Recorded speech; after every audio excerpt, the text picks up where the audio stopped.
তালের সিজনে তালের পিঠা খাবেন না তা কি হয় বলুন? যারা তাল একেবারে পছন্দ করেন না তারাও কিন্তু এই পিঠা খেয়ে একবারে মগ্ন হয়ে যাবেন, এতটা মজা। চালের গুঁড়া 2 কাপ পরিমাণে 1 কাপ ময়দা, হাফ কাপ পরিমাণে গুঁড়া দুধ, বেকিং পাউডার দিয়ে দিয়েছি 1 চামচ, আর 1 চিমটির মতো দিয়ে দিয়েছি বেকিং সোডা।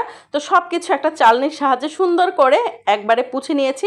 দেখতে পাচ্ছেন উপরের যেটা এক্সট্রা ছিল ফেলে দিয়েছি, আর পরিমাণ মতো লবণ দিয়ে দিয়েছি, চিনি দিয়ে দিয়েছি হাফ কাপের কম, আর এই যে হাফ কাপ পরিমাণে নারিকেল দিয়ে দিয়েছি, একবারে ফ্রেশ কোরানো নারিকেল।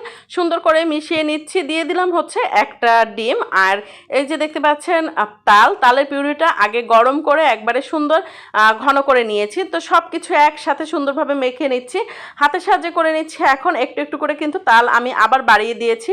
আবার হচ্ছে এখানে 2 টেবিল চামচ পরিমাণে গুঁড়া দুধ অ্যাড করে দিয়েছি, আর এই মুহূর্তে দিয়ে দিচ্ছি হাফ কাপ পরিমাণে সয়াবিন তেল। তো সব কিছু দিয়ে এখন হাতের সাহায্যে এমনভাবে মিশাতে হবে যাতে সব কিছু সুন্দরভাবে মিশে যায়। আর এখন এই যে কেকের একটা মোল্ড নিয়ে নিয়েছি, তেল ব্রাশ করে তার মধ্যে ওই যে ব্যাটার তৈরি করে রেখেছিলাম সেটা দিয়ে দিয়েছি, একটু ঝাঁকি দিয়ে নিচ্ছি নিচে যাতে কোনো রকমের ফাঁকা ফাঁকা না থাকে। উপর থেকে এক্সট্রা কোরানো নারিকেল সেটা দিয়ে ঢাকনা দিয়ে একটা পাতিলের মধ্যে পানি দিয়ে বসিয়ে দিয়েছি। আর এই যে 25 থেকে 30 মিনিট পরে দেখতে পাচ্ছেন আমার কিন্তু পিঠা রেডি হয়ে গেছে। আর এখন কেটে নিচ্ছি। আপনাদের কাছে কেমন লেগেছে অবশ্যই কমেন্টস করে জানাবেন। ভালো লাগলে শেয়ার করে, কমেন্টস করে, লাইক কমেন্ট দিয়ে পাশে থাকবেন। আল্লাহ হাফেজ।